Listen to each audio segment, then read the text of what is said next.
Hola, os doy la bienvenida al primer episodio del podcast. Hoy nos estrenamos hablando del Selfish Brain, o lo que es lo mismo, nutrir el cerebro. Un concepto muy nuevo basado en la teoría del cerebro egoísta, que podría explicar, entre otras cosas, el origen de la obesidad. Nos lo contará el nutricionista y psiconeuroinmunólogo Pau Uller, terapeuta con 15 años de experiencia clínica, docente en formaciones de posgrado para sanitarios y de los que nos encantan. Nos encantan porque constantemente revisa estudios científicos y va encajando las piezas del apasionante mundo de la nutrición. ¿Preparados para saber cómo nutrir vuestro cerebro? ¡Empezamos!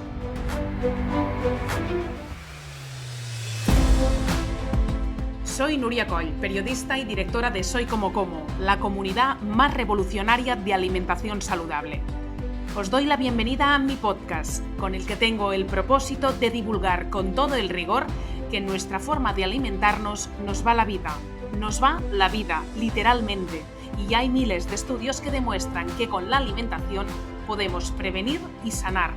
Por eso, en este podcast hablaremos con profesionales del mundo de la alimentación saludable que, como nosotros, han venido aquí para hacer la revolución. Paule, ¿qué tal? ¿Cómo estás? Muy bien, muchas gracias, Nuria. Es un auténtico placer poder estar aquí hoy compartiendo este podcast contigo. Hoy hemos escogido un tema para mí nuevo y ya sabes que siempre estoy ahí buscando, cuando vosotros estáis con papers renovando información, pues yo detrás escuchando con mucha atención, también porque creo que la gente, aprovechando que la nutrición es una ciencia que está en pañales y es muy viva y muy cambiante, pues la gente está como ávida de conocimiento de por dónde van a ir los tiros los próximos tiempos y qué tenemos que hacer para cuidarnos más y mejor, ¿no? Y hoy nos vas a descubrir un concepto que es, bueno, yo estos días preparando el podcast lo he leído de mil maneras diferentes. Selfish brain, selfish immune system, pool cerebral, cerebro egoísta. Bueno, cuéntanos un poco para ir entrando. Exacto. Bueno, toda esta idea nace primero de la observación clínica de que aunque vivimos en un mundo donde, por suerte, en nuestra sociedad la energía abunda, ¿no? Es decir, no nos falta energía en el sentido de que hay exceso a alimentos y a productos alimentarios que se pueden transformar en energía. En la consulta, junto con el dolor, la segunda demanda clásica, o la que como mínimo acompaña a todas las demandas, sea la demanda que sea, es que el paciente se siente con falta de energía. Y esto es algo que es nuevo en la historia de la evolución, porque si hay energía disponible, ¿por qué te sientes cansado, no? Esto es algo que siempre me llamó la atención. Y bueno, de la observación clínica, pues nació la búsqueda, y de la búsqueda, pues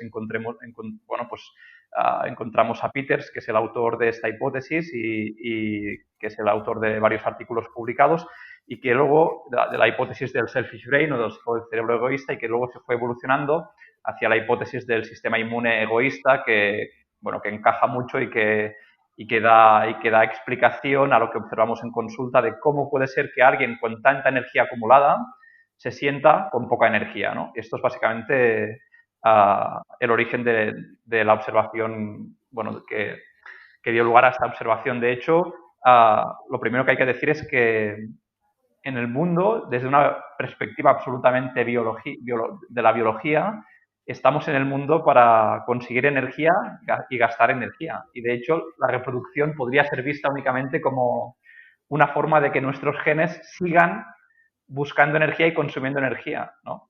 Uh-huh.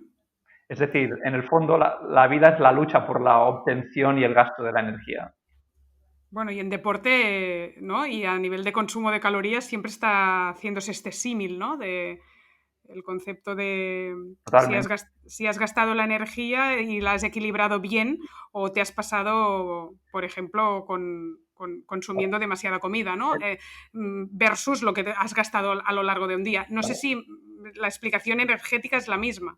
Claro, la idea clásica de calorías ingeridas, energía disponible y sensación energética queda superada en la observación más básica y en el deportista más, ¿no? Yo, por ejemplo, hubo una época de mi vida que corría carreras de ultradistancia y quizá por la mañana me había hecho, no sé, 50 o 60 kilómetros, y luego por la tarde me iba al IKEA con mi mujer, ¿no? Y en la cola para pagar me tenía que sentar porque porque no aguantaba, ¿no? Me sentía cansado y decía, a ver, ¿cómo puede ser que seas capaz de correr 50 kilómetros por la mañana y en la cola del IKEA tengas que sentar porque no aguantas, ¿no? Esto significa que probablemente lo que los humanos llamamos energía en cuanto a la sensación subjetiva de energía no sea únicamente un proceso de disponibilidad de energía, es decir, de cantidad de calorías disponibles, sino de dónde nuestro cuerpo está invirtiendo la energía. Y esto es lo verdaderamente importante y es lo que es innovador desde la hipótesis del selfish brain, ¿no? Y es que cuando uno experimenta falta de energía, no es seguramente que no tenga suficiente energía, que a veces sí será eso, sino que el cuerpo está invirtiendo la energía en otras cosas que no son las que en ese momento quizá nos gustaría o esperaríamos, ¿no? De hecho, esto lleva al concepto de alocación energética y es que el cuerpo humano está diseñado para vivir en un entorno de carencia de energía y por lo tanto lo que ha hecho es dividir las funciones corporales en función de la etapa de la vida y también en función del momento del día para que todas las funciones corporales importantes para la reproducción y la supervivencia tengan cabida sin que exista competencia de energía. Es decir, por ejemplo, voy a poner un ejemplo que quizá a ver si consigo que quede más claro. Es por las mujeres, por ejemplo, cuando empiezan a menstruar, es decir, empieza su etapa fértil, su proceso de crecimiento se enlentece y siempre se dice, ¿no? Uy, ya ha empezado la menstruación, eso significa que vas a dejar de crecer, ¿no? O muchas mujeres crecen mucho durante los primeros años al final de la niñez, los primeros años de la adolescencia y con la aparición de la menstruación pues el crecimiento se ralentiza y dejan de desarrollarse físicamente. No sé si es algo que habías observado o te habían dicho y tal. Sí, cuando tienes 12, 13, 14 años, sí, se comenta, sí. Esto tiene una explicación en relación a la alocación energética porque como la reproducción es un proceso energéticamente muy caro, cuando el cuerpo empieza a invertir energía en la reproducción o en la posibilidad de reproducirte, dedica menos energía al crecimiento. O, por ejemplo, cuando envejecemos, mantener la homeostasis es tan caro energéticamente que dejamos de ser fértiles, ¿no? Es decir, una de las hipótesis que podría hacernos pensar de por qué dejamos de ser fértiles a cierta edad sería porque mantener la homeostasis a partir de cierta edad es muy caro energéticamente. Y las dos cosas no. De hecho, cualquiera que tenga hijos, Nuria sabe que tener hijos es muy caro energéticamente. Total.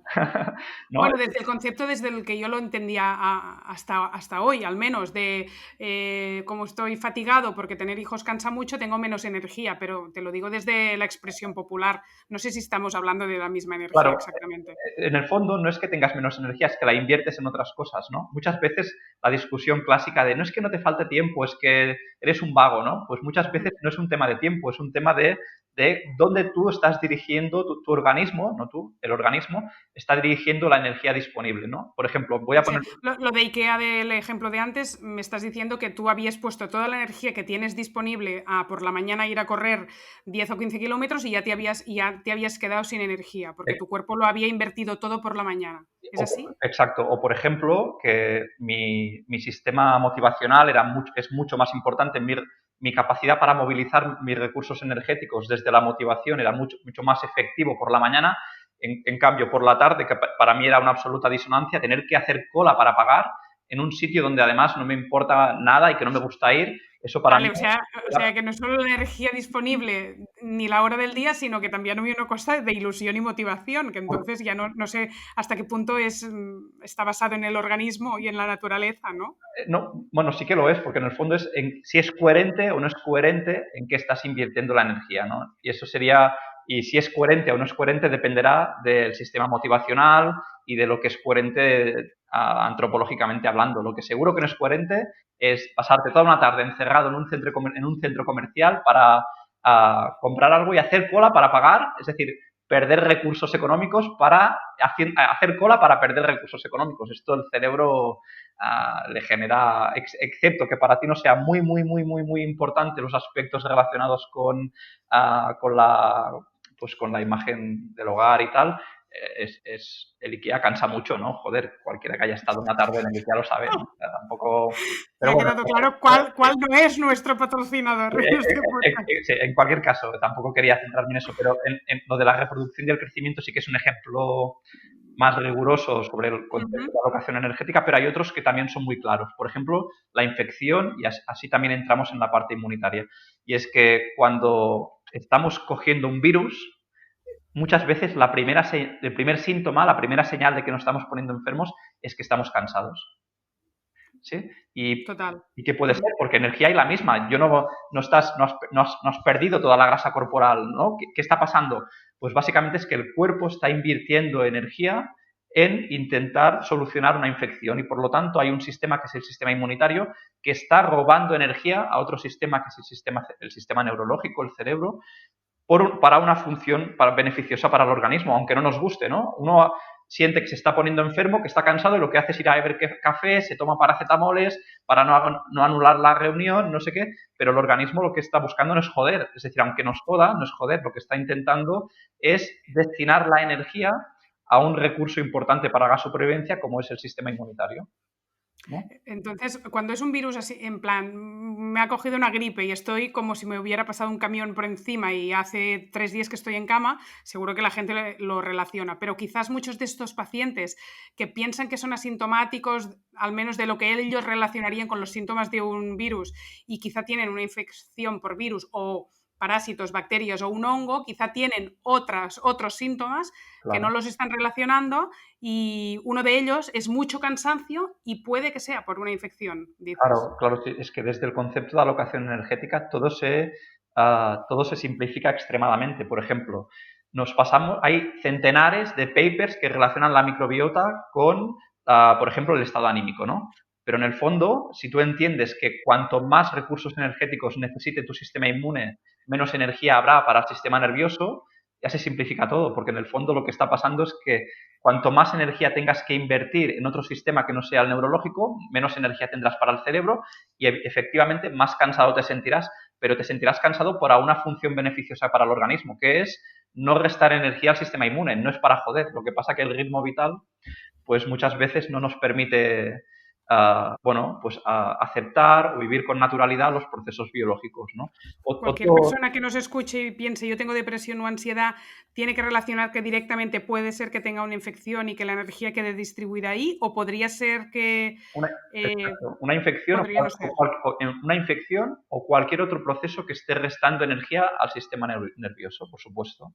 Sí, sí, Como, por ejemplo, una claro, microbiota insana, aunque no haya infección. claro. O una alimentación poco saludable o la falta de músculo, porque el músculo, como veremos más adelante, pues es un órgano que libera mensajeros antiinflamatorios o, por ejemplo, a un problema circadiano, a un problema del sueño, ¿no? De la calidad del sueño, de las horas que dedicamos a dormir y tal, es extremadamente importante porque, de hecho, y un poco relacionando estos dos sistemas, el neurológico y el cerebro, como son muy caros energéticamente de mantener, la evolución lo que ha decidido es que los humanos una parte del día la energía la dediquemos al sistema nervioso y una parte del día lo dediquemos al sistema inmune y está perfectamente coordinado. Por ejemplo, cualquiera que tenga hijos habrá observado que la fiebre sube a partir de la tarde y Ujú. normalmente, si la infección no está en su punto álgido, baja un poco por la mañana.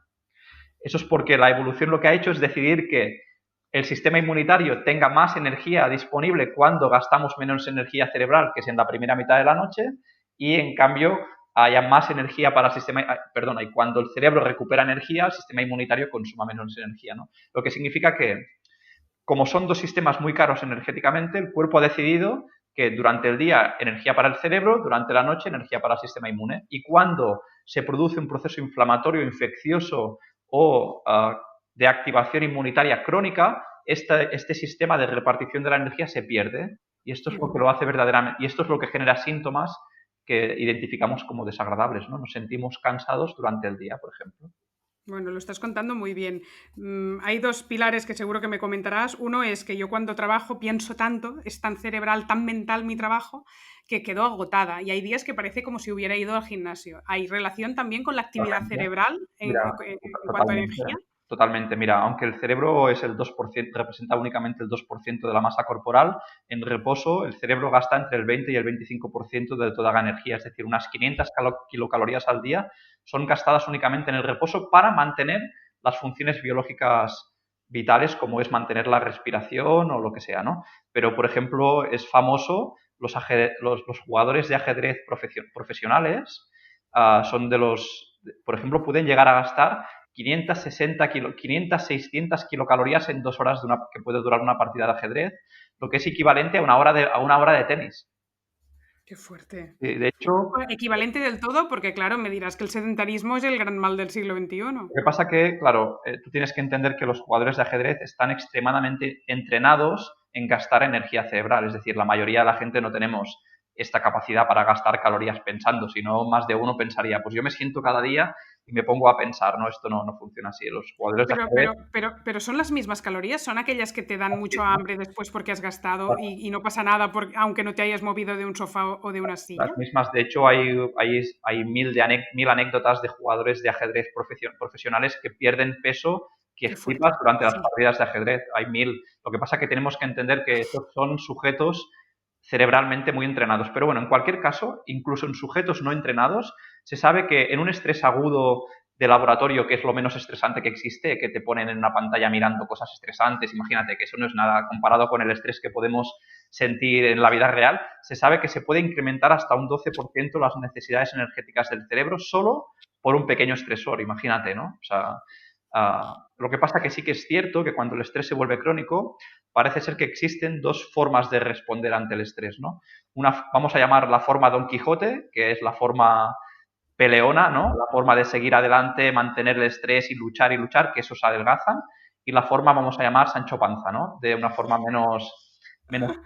menos peleona, menos bueno, de adaptación al estrés, que esos engordan, ¿no? Y de hecho no existe una, una forma mejor de responder al estrés. Los dos tienen efectos colaterales, ¿no?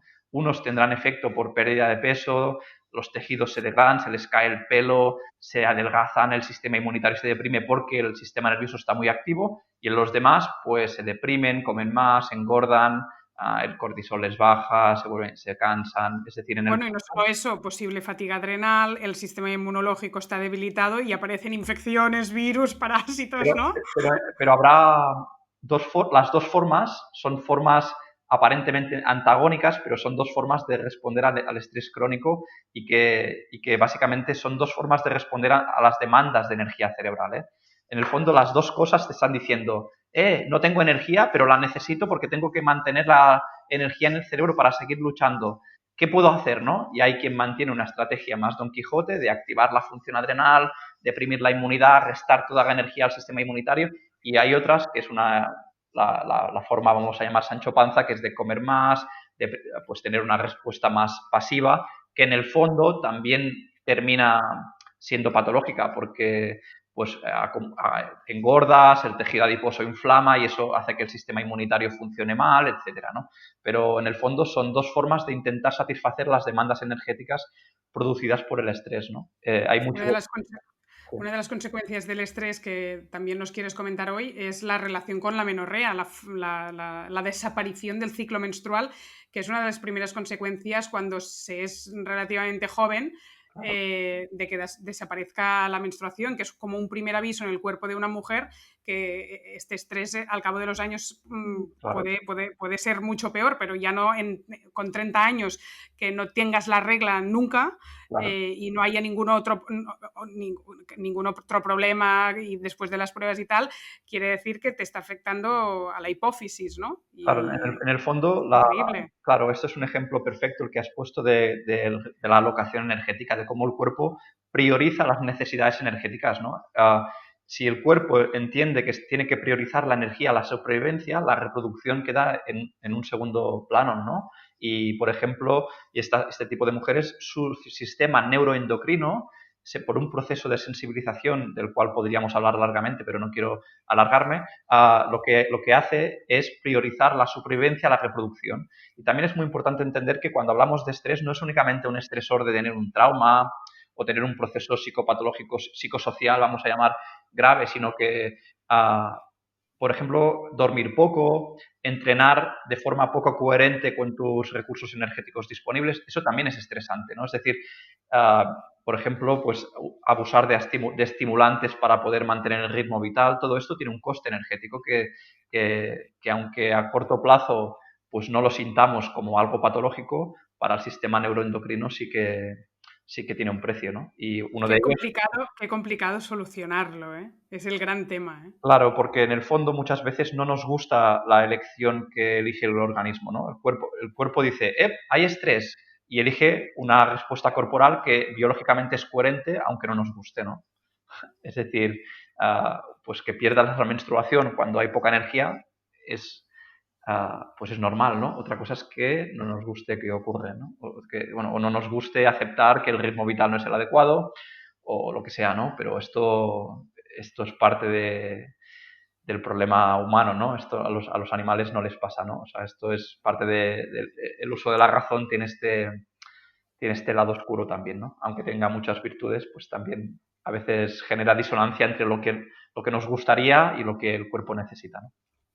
Total, después de la exposición del problema, vamos a buscar soluciones para redistribuir la energía Vale. y al cabo de 24 horas ir a dormir, si es que dormimos bien, que es importante y ahora saldrá, con una distribución coherente de la energía de nuestro cuerpo. Vale. Pau, ¿por dónde empezamos? Por la alimentación, ¿no? Sí, aunque sí, sí, exacto. Pero para allá, nada, un pequeño inciso, un minuto, es simplemente entender que los dos grandes tejidos, los dos grandes sistemas consumidores de energía, pero que no tienen reservas de energía, son el sistema nervioso y el sistema inmune. Y por lo tanto, tal y como hemos dicho, se reparten la energía durante el día para el cerebro y durante la noche para el sistema inmune. Y si entiendes esto, todas las intervenciones que veremos, en el fondo, van en la búsqueda de redistribuir la energía. Por ejemplo, en relación a la alimentación, lo primero que teníamos que entender es que los humanos cuando comemos se produce una pequeña activación inmunitaria.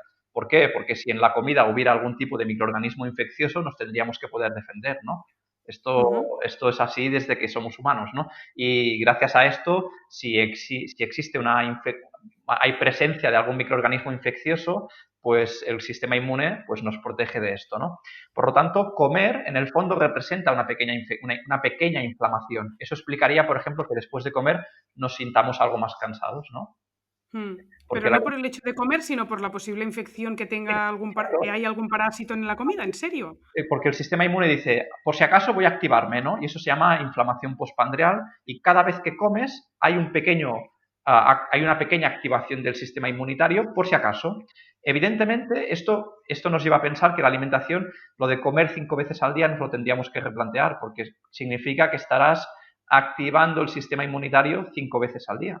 Bueno, un gasto de energía brutal, ¿no? O sea, Claro, es demolidor lo que acabas de decir. Te claro, cargas todas las teorías de claro. muchos nutricionistas clásicos. Otra cosa es que en un entorno concreto, pues comer 5 veces al día puede ayudar y tal, ¿no? Porque, bueno, todo tiene un precio y no se puede tener todo, pero estar comiendo todo el día es algo muy poco coherente desde los humanos porque el sistema inmunitario se tiene que activar constantemente, ¿no? Mira, si ya me gustaba una frase de Marc Bargés, nutricionista, que dice mucho en las conferencias y yo la repito, ahora creo que la acabo de entender más. Y siempre dice, yo solo puedo comer 3 veces al día, no sé vosotros, que además ¿Vale? lo hace sentir mal al auditorio. También lo dice desde, mira, yo tengo un autoinmune y tal, pero con autoinmune o sin autoinmune siempre dice, yo no me lo puedo permitir. Y ahora lo entiendo más, no se lo puede permitir por gasto energético, ¿no? Absolutamente, absolutamente. Y en este sentido, no solo el número de comidas, sino también la hora del día, ¿no? Si hemos dicho que los humanos, bueno, si hemos dicho no, si los humanos históricamente comemos de día y dormimos de noche, ¿sí? El cuerpo lo que hace es redistribuir la energía pensando que comerás de día y dormirás de noche. Cuando comemos muy tarde, por ejemplo, esto es muy disruptor circadianamente. Por ejemplo, la famosa melatonina que todo el mundo conoce y que tiene propiedades súper beneficiosas, una de las contradicciones y que más debate genera entre los científicos es que genera resistencia a la insulina. Es decir, hace que tus músculos capten peor la glucosa y esto hace que la glucosa esté alta en sangre. Esto, si has comido como un humano, es decir, has comido de día y has dormido de noche, no pasa nada porque de noche la melatonina, que es cuando sube, lo que hace es que los músculos gasten menos energía para que haya energía para el sistema inmune. Pero claro, si tú comes tarde y además se produce resistencia a la insulina y la glucosa sube, eso va a producir un aumento brutal de la energía disponible para el sistema inmune y eso ya va a producir una respuesta inmunitaria poco coherente. Por lo tanto, no solo el número de comidas, sino también la hora del día que comemos será muy importante. Intentar cenar pronto, por ejemplo, es una de las cosas que más ayuda al control y a la redistribución energética. Te lo pregunto ya porque estamos entrados y sería ya el tema del ayuno intermitente en este gasto energético. Es decir, obligatoriamente los humanos tendríamos que descansar de comer durante la noche, que es cuando también además hay la redistribución de la energía desde el sistema inmunológico. Tendríamos que dejar de comer entre 12 y 16 horas.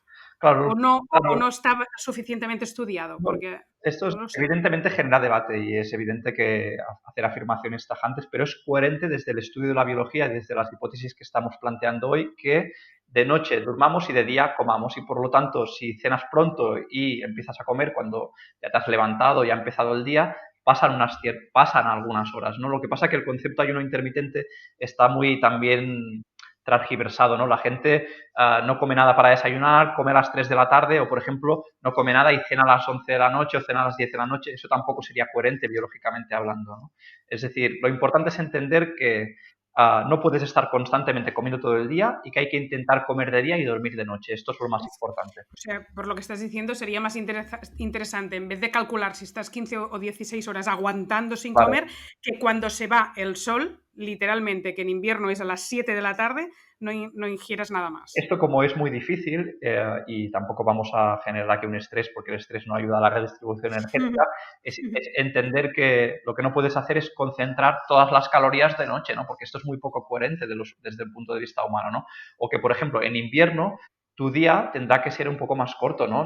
Lo que pasa es que lo que queremos es que 365 días al año, pues tener el día como si tuviéramos, como si viviéramos en verano, ¿no? Y esto es evidente que la biología humana no está diseñada para esto. Oye, pero también hay otras formas. A veces que lo perfecto no nos amargue lo bueno. Uno a veces el ritmo de vida no le permite otra cosa que ponerte hasta arriba de comer en la cena porque no ha podido comer en otros momentos del día, pues tendrá que hacer mejor otras cosas para que este hábito que no es tan saludable desde el punto de vista de la biología, pues no tenga un impacto muy negativo, ¿no? Es decir, no solo será pues podrá elegir no solo la hora del día, sino también qué come, ¿no? Y ahí entraríamos en la tercera pata de la nutrición, que uno sería el número de comidas, el segundo, la relación cronobiológica, de comer de día y dormir de noche, y el tercero, elegir qué comer, ¿no? Y en este sentido es sabido que hay alimentos que activan más el sistema inmunitario y que generan más un ambiente más inflamatorio y hay ambientes que generan un ambiente menos inflamatorio, ¿no? Y esto es sabido por los estudios que, por ejemplo, observan cómo el consumo de ultraprocesados impacta en la activación inmunitaria y en esta inflamación de bajo grado que es famosa, ¿no? Y por lo tanto, elegir lo que comes también tendrá un impacto en cómo se redistribuye la energía, ¿no? ¿Gluten fuera? Bueno, esto es controvertido, también habrá quien le influya más que en otros. Yo no me atrevería a decirle gluten fuera para todo el mundo, pero es evidente que para mucha gente retirar el gluten es una forma de sentirse más vitales, básicamente porque hay menor activación inmunitaria. Sí. Y en general, reducción de hidratos de carbono. También dependería, ¿no? Porque los hidratos de carbono también dependerá del contexto, primero de la fuente de hidrato de carbono. No es lo mismo comer hidratos de carbono de alimentos ultraprocesados que en su globalidad pues genera un entorno más inflamatorio que tomarlo de un trozo de fruta, ¿no? Por ejemplo. Pero también es cierto que bueno, al elegir productos menos procesados, en general se tiende a la reducción del consumo total de hidratos de carbono, pero también dependerá por ejemplo, de lo que seas físicamente activo, ¿no? El músculo y el hígado son dos órganos con capacidad para almacenar hidratos de carbono en forma de glucógeno para que pueda ser utilizado esas reservas para la práctica deportiva, ¿no? Pues, por ejemplo, si tienes una vida físicamente más activa, el consumo de hidratos de carbono pues será más Está coherente claro. que si eres menos físicamente activo, ¿no? Pero esto es de lógica, creo. Si la gente busca Selfish Brain, que es el tema que estamos comentando hoy con Paulle en este primer episodio del podcast, encontrarán que en la Wikipedia mismo enseguida lo relacionan, y lo decíamos al principio, con la obesidad. Ahora que estamos hablando de alimentos procesados y tal, ¿quieres hacer algún apunte en este sentido, de esta relación Claro. del concepto de alocación energética que estamos contando hoy, que podría explicar el origen de la obesidad en la gente? Sí, por supuesto. Y es que, claro, en el fondo muchas personas dirán, ¿por qué alguien que tiene tanta energía almacenada sigue comiendo si podría dejar de comer, ¿no? Pero en cambio es muy difícil dejar de comer. Si alguien ha intentado comer menos durante un tiempo, bueno, es realmente difícil, ¿no? Si lo haces en relación al consumo calórico, voy a consumir 1000 calorías, ¿no? hostia, si al tercer día te estás muriendo de hambre y no entiendes por qué, porque calorías tenemos para dar la vuelta al mundo, ¿eh? Es decir, Ya. si consumes triglicérido por triglicérido las calorías almacenadas, y esto viene en parte por el concepto de selfish brain. Y básicamente es que cuando acumulamos mucho tejido adiposo, el tejido adiposo libera mensajeros inflamatorios que activan el sistema inmunitario. Esto hace que el sistema inmunitario quede crónicamente activo, no únicamente de noche, que es cuando tendría que estar activo, sino también durante el día, y esto hace que el cerebro perciba que falta energía. Y al cerebro, al percibir que falta energía, lo que hace es intentar buscar energía y por lo tanto aumenta literalmente el hambre, ¿no? Es decir, muchas personas, no sé si lo has escuchado alguna vez, pero muchas personas dicen, es que yo como muy poco. Y yo digo, muchas veces pienso, no es que comas muy poco, es que te sacias, es decir, tu sensación es que te sacias poco y por lo tanto es que comes poco, ¿no? Pero porque el cerebro te está pidiendo energía, ¿no? Es decir, Te la pide porque estás gastando demasiada, entonces. exacto, porque estás dedicando energía al sistema inmunitario. No es que gastes Ya. mucha, sino que la energía no está en el cerebro, sino que está en el sistema inmune. Es decir, en el fondo, cuando una persona que sufre de obesidad siente que le cuesta perder peso es porque el cerebro le boicotea consumir menos energía, porque el cerebro le dice, no, no, no, tienes que consumir más energía, porque no sé qué está pasando, pero la energía no está en el cerebro, está en otra zona, ¿no? Y eso es que la energía está en el sistema inmunitario, ¿no? Es decir, el tejido adiposo, en este sentido, lo que hace es activar crónicamente la inmunidad y hacer que el cerebro perciba que tienes poca energía y por lo tanto también, por ejemplo, también cuesta mucho más ponerte en marcha. Cuando se miran, por ejemplo, la fuerza, la sensación subjetiva de esfuerzo en una persona que sufre de obesidad o en otra que no, en un mismo nivel de actividad física, ¿sí? La percepción de esfuerzo es mucho mayor. Es decir, se tiene que esforzar mucho más para poder hacer actividad física que una persona con menos cantidad de tejido adiposo. Y eso es porque el cerebro dice, con la poca energía que tenemos, me tengo que poner a gastar energía. ¿Sí? Eso requiere mucho más esfuerzo desde el punto de vista racional, subjetivo, que en alguien con menos tejido adiposo. Por lo tanto, realmente el tratamiento de la obesidad es un reto y es un reto que hemos simplificado mal llamando vagas a las personas que lo sufren, porque en el fondo muchas veces justamente la fuerza de voluntad que demuestran levantándose cada día, manteniendo un ritmo vital, etcétera, es mucho más elevado que que una persona con una composición corporal diferente. He leído alguna vez que la microbiota de las personas obesas ya es diferente. Entonces, ¿qué es lo que va primero, no? Es como un Claro, pez que se muerde la cola, ¿verdad? es que en el Si ya fondo, si claro, ya es diferente la microbiota, está alterada o en mal estado, ya están gastando ahí, en ese sistema inmune que dices, ¿no? Están ahí gastando mucha energía para una microbiota no apta, que no está bien, y entonces esto tampoco no les ayuda a mejorar claro. la obesidad. Es que en el fondo la microbiota es coherente con el estado biológico. Es decir, si tú tienes un estado inflamatorio, la microbiota será inflamatoria y al revés, porque en el cuerpo todo es de ida y de vuelta, ¿no? Es decir, cuando alguien está inflamado porque acumula mucho tejido adiposo, eso generará seguramente una microbiota que inflamará y a la vez una microbiota que predisponga a la inflamación favorecerá que acumules mucho tejido adiposo y que al final terminas inflamando por acumular mucho tejido adiposo. Es decir, al final ya sé que somos fans de diseccionar la fisiología para intentar entenderla desde los máximos puntos de vista, pero en el fondo son respuestas que son coordinadas sistémicamente, ¿no? No se puede separar una cosa de la otra, ¿no? Muy bien. Hemos hablado de la alimentación como una pata importante para conseguir redistribuir mejor la energía. El descanso sería otra. Hemos hablado un poco de ritmos circadianos y bueno, y habría todos los tipos de insomnio que existen, que los que Claro, lo padecen ya se lo saben muy bien, claro. Sí, sí, ¿no? sí, absolutamente, porque si hemos hablado de la importancia de que el cerebro entienda cuándo es de día y cuándo es de noche para que la energía se redistribuya bien, esto hará que si tú tienes una alteración circadiana y tu cuerpo ha perdido parte de la capacidad de saber cuándo es de día y cuándo es de noche, que en el fondo es de dormir de noche y de vivir de día, tu energía se redistribuirá diferente. Mira, para poner un ejemplo sencillo, existen dos cronotipos así como extremos que ayudan a entender que son los cronotipos de las alondras y los búhos, ¿no? Los diurnos y los nocturnos, o los de mañana y de noche. No sé si esto es conocido por la audiencia, pero seguramente por los oyentes, pero seguramente sí.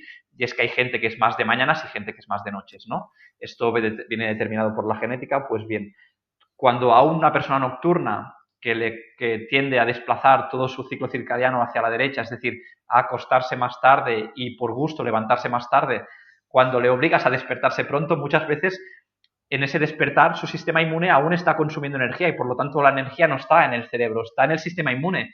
Y se levantan hechos mierda, ¿no? Se levantan literalmente crujidos, ¿no? Con sensación hostia, me duele todo, me cuesta mucho moverme y eso es porque la energía aún no está en el cerebro. De hecho, lo que hacemos la mayoría cuando nos despertamos y tomamos un estimulante como es el café, es producir hormonas que redistribuyan la energía, que son, el cortisol, las catecolaminas, etcétera, ¿no? De hecho, las hormonas de estrés, lo que a corto plazo lo que buscan es que la energía vaya al cerebro, ¿no?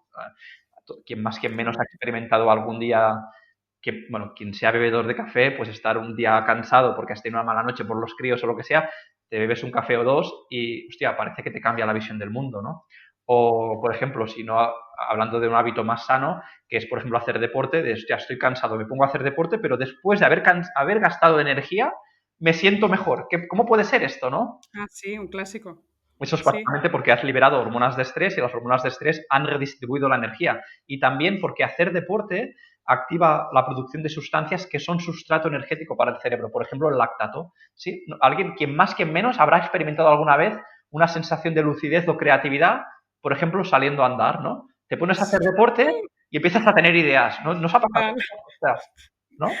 Vuelvo corriendo y cojo una libreta y un lápiz muchas veces cuando salgo a correr. Claro, eso es porque el deporte, primero por la producción de hormonas, pero también por el aporte de nutrientes que nutren el cerebro, como son el lactato y las cetonas, pues hacen que el cerebro diga, hostia, cuánta energía, ¿no? Y eso mejora las funciones cognitivas a todos los niveles, ¿eh? También, Diría lo contrario, diría, si hay actividad física, quiere decir que he tenido un gasto energético, es imposible que en este mismo momento mi cerebro gaste para estar creativa. O sea, claro, mi lógica diría lo contrario. eso es porque biológicamente hablando, la actividad física ha servido para una función que es sobrevivir o cazar, ¿no? Y por lo tanto, cuando estamos físicamente activos, el cerebro tiene que estar conectado porque son funciones muy... El cerebro tiene que estar ahí a ver qué tengo que hacer, ¿no? Tengo que subirme a un árbol, tengo que luchar, tengo que... Es decir, excepto que la actividad física sea a una intensidad muy, muy, muy extrema, que luego la creatividad baja, ¿sí? Si estás Mm, haciendo un hit muy, muy, muy intenso, en ese momento la creatividad no estás para pensar no. ¿no? en lo que vas a hacer luego, ¿no? Pero sí que es cierto que a un cierto nivel de actividad física, que básicamente es mantenerte físicamente activo, la actividad física aumenta las capacidades cerebrales, primero, porque es coherente que la actividad cerebral aumente durante la actividad física, porque así ha sido durante millones de años para los humanos, pero también porque la actividad física produce moléculas que sirven de alimento para el cerebro y también porque las hormonas que liberamos cuando estamos físicamente activos redistribuyen la energía hacia el cerebro. Mira, un ejemplo más que seguro que sirve de ayuda. Si estás a punto, que no es lo mejor, pero sirve de ejemplo. Si un día te estás a punto de poner enfermo, ¿no? Tienes un típico ahí, ay, que estoy cogiendo un catarro, pero tienes los ovarios de irte a entrenar, es fácil que a corto plazo sientas que te encuentras mucho mejor. Ya está, ya lo he solucionado, qué bien estoy. Pero cuando bajan las hormonas de estrés, el virus sigue estando. Y luego el sistema inmune vuelve a subir y te pega una castaña, ¿no? Pero a corto plazo sientes, hostia, ese catarro, pues lo llevo mejor, ¿no? Pero claro, eso cuando bajan las hormonas de estrés, uh, que tienen que bajar, ¿eh? Porque si no bajan es cuando los virus se hacen crónicos, ¿eh? Claro. ¿No? Es decir, un virus crónico en el fondo es que cuando tuviste la oportunidad de luchar contra el virus, pues por lo que fuera, no lo conseguiste y el virus pues se replicó y ocupó, y bueno, se ocupó más espacio del que debería en el organismo, ¿no? Qué bien contado, por eso, Pau, aquello de hacer deporte es muy saludable, que lo repetimos hasta la saciedad y que le faltaba todo este argumentario que nos pudiera hasta motivar, ¿no? De forma permanente, 5 de 7 días a la semana, hacer algún tipo de actividad física Claro. y que sea para compensar todo el gasto energético que de forma ya casi obligatoria tendremos porque, bueno, tenemos una vida muy cansada, con mucho impacto, con mucho estrés y es una forma de equilibrar, ¿no? Es como un truco, ¿no? El que nos acabas de Totalmente. dar, que ya sabemos que el deporte es bueno, pero si te lo tomas como, ostras, un truco porque tendrás un chute de energía, de esta energía que estamos Hablar. diciendo, vas a equilibrar un poco estos sistemas inmunes debilitados por la vida moderna que todos llevamos, ¿no? Y aparte de que, joder, de que, bueno, y cuando hablamos de deporte hablamos de estar físicamente activo, ¿no? Es decir, quizás sería la idea sería aumentar mucho la actividad física diaria básica y luego intentar entrenar, pues por los beneficios que tiene entrenar, pues lo que has dicho tú, ¿no? Entre 3 y 5 días a la semana. Pero estar físicamente activo es lo que va a ayudar a nutrir, por ejemplo, ostras, que voy a poner 1000 ejemplos, pero no sé si me voy del tema, pero por ejemplo, la migraña también tiene una visión energética.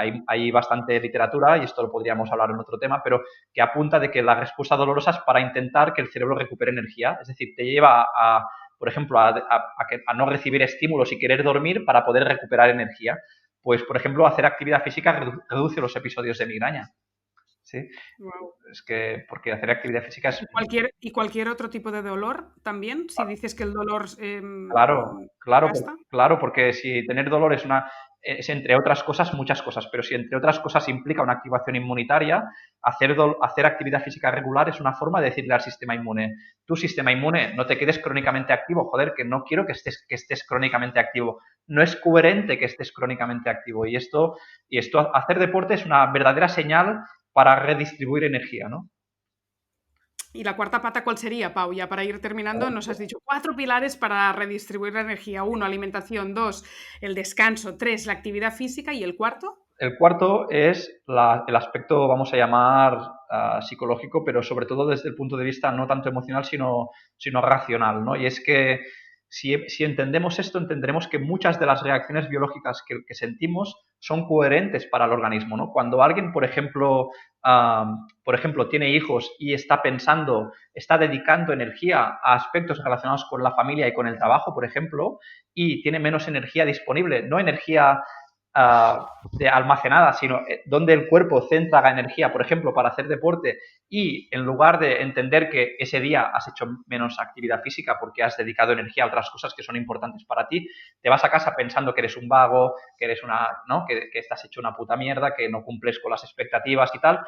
Eso también genera un gasto energético muy caro y en el fondo estabas teniendo una respuesta coherente. O por ejemplo, si estás muy cansado porque tu ritmo vital, porque has tenido una serie de problemas o porque por lo que sea has tenido que, por ejemplo, has tenido un padre enfermo, una madre enferma y has tenido que dejar de entrenar y has comido algo peor y has tenido que, porque has estado mucho en el hospital y tal, y eso te hace estar un poco más cansado, pues en lugar de entender que ese cansancio es coherente con lo que vivimos, muchas veces lo que hacemos los humanos es no solo sufrir por estar mal, sino que además nos genera mucha disonancia y nos enfadamos y vamos al psicólogo y no sé qué me pasa, estoy deprimido porque no entiendo por qué estoy cansado y en el fondo eso empeora el cuadro, ¿no? Es decir, uh, creo que hemos perdido un poco la conexión con lo que es coherente y con lo que nuestro organismo quiere, aunque no nos guste, ¿no? Es decir, a veces la respuesta corporal es coherente biológicamente, aunque no nos guste, y no vivir con normalidad cosas que son normales genera mucha disonancia y es extremadamente disruptor para la salud, ¿no? Si tú estás cogiendo una gripe y te estás más cansado y te pones enfermo, si no permites que tu sistema inmunitario se cuide de esa gripe, es cuando aparecen los problemas crónicos. Si tú estás empezando a coger el virus de la mononucleosis porque llevas un tiempo inmunodeprimido o lo que sea, y en lugar de hacer caso a lo que el cuerpo te está pidiendo, te enfadas, te empiezas a tomar paracetamoles, cafés y sigues con tu ritmo, difícilmente vas a poder solucionar ese proceso inmunitario que tendría una solución normal, que es descansar, y que suba la fiebre y solucionar el proceso, ¿no? No sé si soy capaz de explicarme, pero Sí, que tapamos los problemas y que estamos desconectados, porque a veces no somos ni capaces de escuchar lo que nos está pidiendo el cuerpo, no lo relacionamos absolutamente. hasta que ya estamos metidos de pleno, ¿no? En el Es, dolor o sí, de cuando ya tienes la infección encima, ¿no? De decir, bueno, ya tengo unos dolores articulares brutales, claro, me voy corriendo a hacer una analítica y me sale todo mal, Epstein-Barr, todo ¿no? Por mal, ejemplo, que es exacto, todo mal. Sí, el virus sí, que sí. comentabas y todo mal, ¿no? Yo mismo, yo tuve pues una época de mi vida, pues empezó por una faringitis que no se curaba, pero yo no paré porque no quería parar, porque tal, abusaba de estimulantes, el ritmo más. Luego la faringitis me pasó por una inflamación de los ganglios mesentéricos, terminó con una inflamación hepática, con una hepatitis vírica gravísima que me provocó diarreas y estuve pues quizá un año con tos y el sistema digestivo, luego vi que era de un virus, concretamente de la mononucleosis, del virus del Epstein-Barr, pero en ese caso fue porque me comporté como un adolescente, ¿no? Es decir, en el fondo casi lo era porque era muy joven, pero en el fondo ser adulto también parte de la idea de vivir las dificultades de la vida con asimetría, ¿no? De tomar decisiones y entender de que no podemos tenerlo todo, ¿no? Todo tiene un precio y no se puede tener todo y que la asimetría es necesaria, la biología es asimétrica. Si gastas mucha energía para una cosa, tendrás menos energía para otra cosa. Y esto nos cuesta. Yo creo que vivimos en una sociedad donde nos creemos, pues, como por suerte, no nos faltan. Superhéroes, Claro, sí. claro, nos creemos eternos, ¿no? Empezamos a querer tener hijos a los 45 años, ¿no? Nos pensamos que nos vamos a poner enfermos y en lugar de descansar, pues nos tomamos fármacos y cafés y hacemos todo para no descansar. No entendemos, ¿no? A veces nos cuesta vivir la vida con asimetría porque nos creemos superhéroes, literalmente. Y eso es un gasto energético muy caro y que vivir con naturalidad lo que es normal es el primer paso para poder redistribuir bien la energía, ¿no? Eres un filósofo, aparte de un nutricionista. ¿Cuántas lecciones nos has dado en 50 minutos, Pau? Es el típico podcast de que hay que reescuchar y escucharlo con la gente con la que convives para empezar a hacer las cosas diferente y para ser adultos, porque muchas veces no lo somos, ni asumimos Yo, nuestros propios defectos, ni queremos renunciar a nada porque somos unos caprichosos y unos hedonistas que nos parece que podemos con todo y estamos todos con enfermedades autoinmunes ahí sí, sí, al borde del precipicio total de nuestra salud. yo filósofo es decir mucho, pero sí que es cierto que cuando estudio biología, es que la biología sin filosofía pierde todo el sentido, ¿no? Y eso es lo que nos pasa a día de hoy, que diseccionamos mucho la biología, pero sin una filosofía que envuelva toda esta biología, vamos muy perdidos, ¿no? Es decir, no entendemos nada. Pues, bueno, eso es mi opinión, evidentemente, ¿eh? Estoy siendo muy pedante y tampoco es simplemente una opinión, pero sí que entiendo que, por ejemplo, entendemos que la actividad física es muy importante, pero no entendemos por qué a la gente le cuesta hacer actividad física. Porque es como diseccionamos tanto el organismo, uh, pues bueno, nos cuesta de alguna manera unir todas las piezas de esto. Bueno, esto ya Nuria lo sabrás tú, pero es lo que a los que nos enamora la psiconeuroinmunología en su momento, pues aunque luego pues bueno haya diversificado en muchos campos, es porque en el fondo intenta dar una explicación biopsicosocial a los problemas humanos, ¿no? Es decir, biológicos, pero también culturales, psicológicos, sociales, ¿no? Joder, aquí es que nos esforzamos en separarlo todo, pero somos uno, nos guste o no nos guste, ¿no? Pau, ha sido un placer. Para la gente que quiera tener más información de Pau Uller, que lo sigan en Instagram, que da en post y en infografías muy concretas, auténticas clases magistrales como el podcast de hoy. Y si quieren pedir consulta, pues en paulle.net, directamente sin las Ws, paulle.net tenéis la manera de contactar directamente con él, porque entiendo que hace sesiones online y si nos están escuchando de cualquier punto de España, Pau ofrece sesiones online, ¿verdad? Sí, sí, efectivamente por las circunstancias me he tenido que Aún adaptar. más, Exacto. aún más, ¿no? Ahora. Sí, sí. Muy bien. Espero que no sea la única vez que vienes al podcast, porque siempre es un placer escucharte y aprender contigo, Pau. O sea, que nos vemos, nos escuchamos pronto, otra vez. Seguro que tenemos alguna excusa. Muchas gracias y bueno, es un auténtico lujo que me permitas explicarme y que me permitas pues o que bueno que me permitas explicarme y que quieras escucharme. Para mí es un auténtico honor y bueno, nada, muchas gracias y espero que que el podcast tenga mucho éxito. Gracias, Pau. Hasta pronto. Venga, un saludo. Y hasta aquí el podcast de hoy. Si te ha gustado, no te olvides de compartir. Te espero en el próximo episodio con un nuevo invitado y mucho conocimiento sobre el mundo de la salud.